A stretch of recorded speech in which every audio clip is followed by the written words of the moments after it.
ሰላም ሰላም ጤና ይስጥልን ክቡራትና ክቡራን እንዴት ናችሁ? በያላችሁበት ሰላምታ ይድረስ። አቤል ኦፊሻል ላይ ትገኛላችሁ። የወቅቱ የእንግሊዝ ፕሪምየር ሊግ የዓመቱ ምርጥ ግብ ጠባቂ ነው። በእርግጠኝነት ይህንን መናገር እንችላለን። ዳቪድ ራያ ዓለማችን ላይ የተመለከትናቸው ከሚገኙ በጣም አስደናቂ ከሚባሉ የወቅቱ እጅግ ሌጀንዶች ናቸው ብለንም ጭምር ከምናነሳቸው ግብ ጠባቂዎች አንጻር በአውሮፓ ምርጡን ስታቲስቲክስ የያዘው ግብ ጠባቂ ነው። ለምሳሌ በአውሮፓ አምስቱ ታላላቅ ሊጎች ብዙ ኳሶችን በሊጎች ውስጥ በክሊንሺት በመውጣት በዚህ ውድድር ዓመት በሁሉም ጨዋታዎች ዳቪድ ራያን የሚቀርበው ተጫዋችም ጭምር የለም። 22 ክሊንሺቶችን አስመዝግቧል በሁሉም ውድድሮች። ከዚያ ባሻገር ያንሶ ከኢንተር ሚላን 18፣ ዣን ቡቲሽ ከኮሞ 17፣ ግሪጎር ኮቤል ከቦሩሲያ ዶርትሙንድ 16። ከዚያ ባሻገር ደግሞ እንደነ ዲን ሄንደርሰን እንዲሁ ደግሞ በተመሳሳይ ቲቦት ኮርቷ፣ ዡዋን ጋርሻ፣ ጂያን ሉጂ ዶናሩማ ያሉ ግብ ጠባቂዎችም ጭምር በዚህ ቁጥር ደረጃ የምናነሳቸው ግብ ጠባቂዎች መሆናቸውንም ደግሞ መዘንጋት ያለብን አይመስለኝም።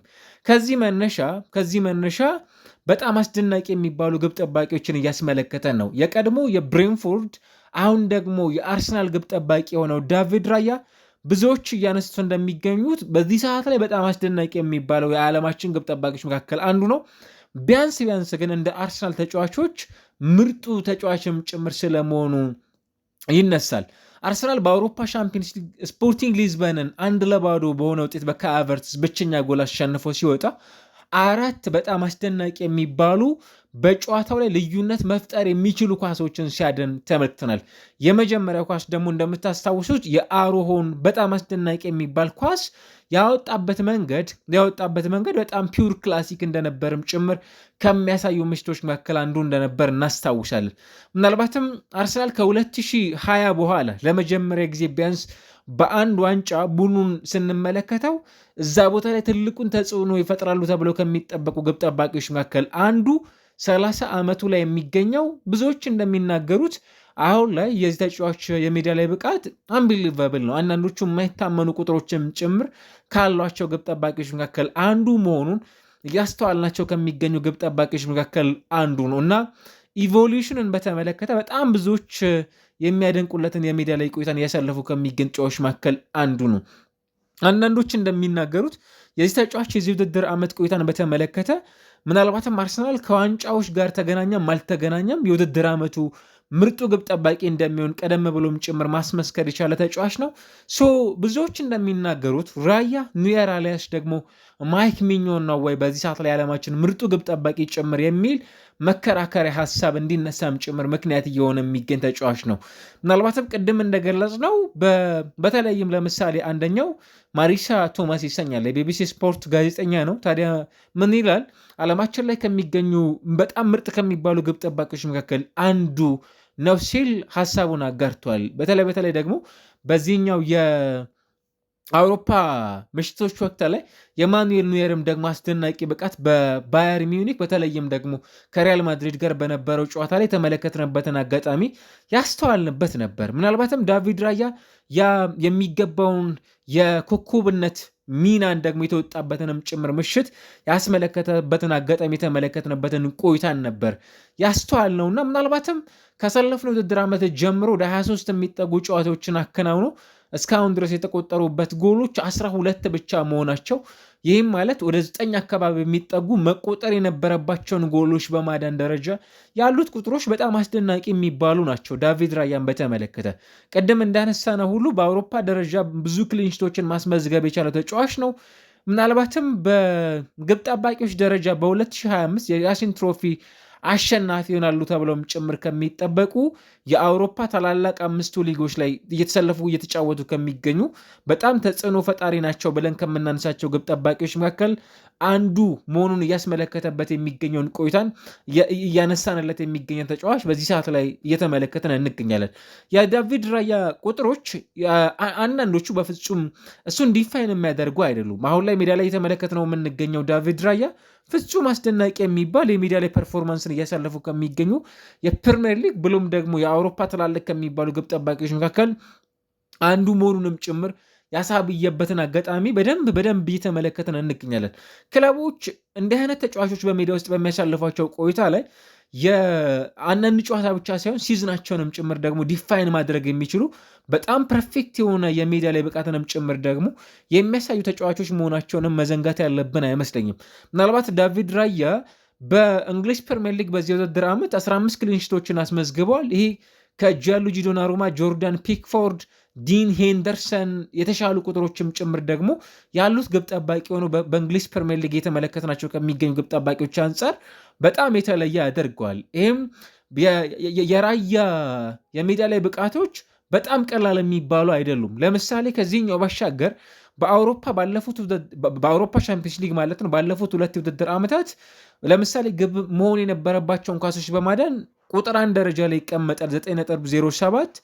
ከዚያ ባሻገር ከቲቦት ኩርቷ፣ ከያን ሶመር፣ ከሊሰን ቤከር፣ ከቴምሪሊያን አናር ቤርኮቭ ጋርም ጭምር ደግሞ የተለየ ቁጥር የበላይነት የሚወስድ ግብ ጠባቂም ጭምር ደግሞ ያደርገዋል። ይሄኛው እንቅስቃሴ ብዙዎች እንደሚናገሩት የራያ የሜዳ ላይ ብቃቶች ቡድኑን በደንብ መምራት የሚችል አይነት ተጫዋችም ጭምር ደግሞ እንደሆነ ብዙዎች ያነሳሉ። በተለይ በሳር እንደነ ሲሞንስ ከዚያ ባሻገር ደግሞ በተመሳሳይ እንደነ ዡዋን ጋርሻ ያሉ ተጫዋቾች በስፔን ብሔራዊ ቡድን እንደመኖራቸው መጠን የስፔን ብሔራዊ ቡድን የግብ ጠባቂነትን ሚና የመረከብ ዕድል ላያገኝ የሚችልባቸው አማራጮች እንዳሉ ሁሉ ነገር ግን ሜዳ ውስጥ እየተመለከትናቸው የሚገኙት በስታችሁ ፍጹም አስደናቂ የሚባሉ ተጫዋቾች ናቸው።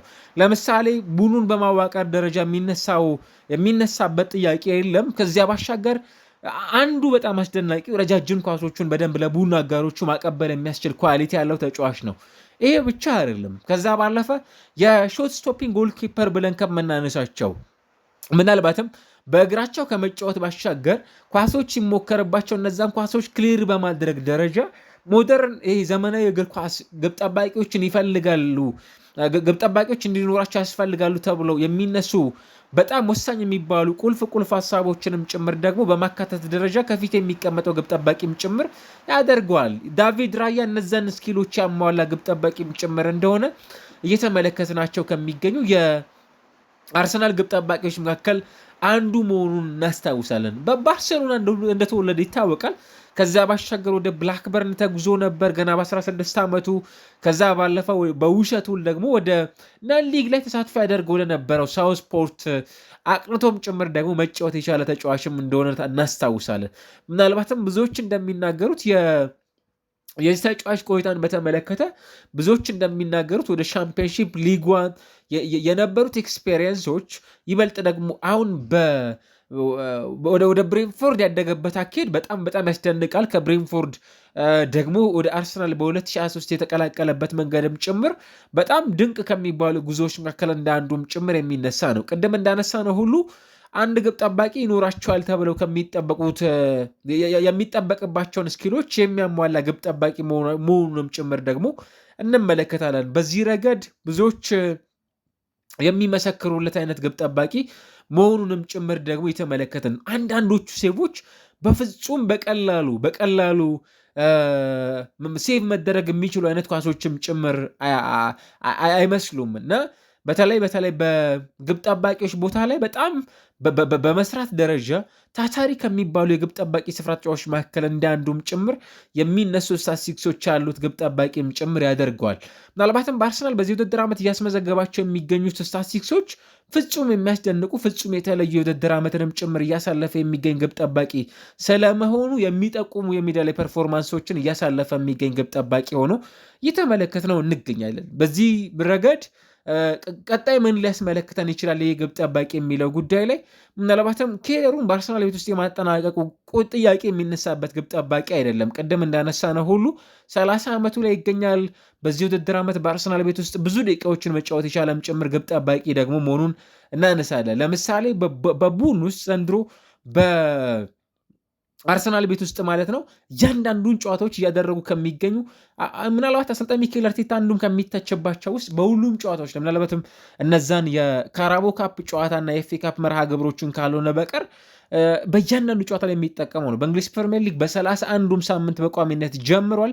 ቅድም እንዳነሳ ነው 22 ጎል ተቆጥሮበት 15 ክሊንሽቶችን ብቻ ነው 15 ክሊንሽቶችን አስመዝግቧል ብቻ አይደለም በጣም የላቀ ቁጥር ጭምር ያለው ግብ ጠባቂም ደግሞ ያደርገዋል። ይህንን በተመለከተ ሜዳ ውስጥ በሚያሳልፋቸው የሜዳ ላይ ቆይታዎቹ ፍጹም አስደናቂ የሚባል የሜዳ ላይ ቆይታንም ጭምር እያሳለፈ የሚገኝ ግብ ጠባቂ መሆኑን በዚህ ውድድር ዓመት የተመለከትናቸው እንገኛለን። ለምሳሌ ከሳጥን ውጭ 19 ሙከራዎች ተከናውነውበታል።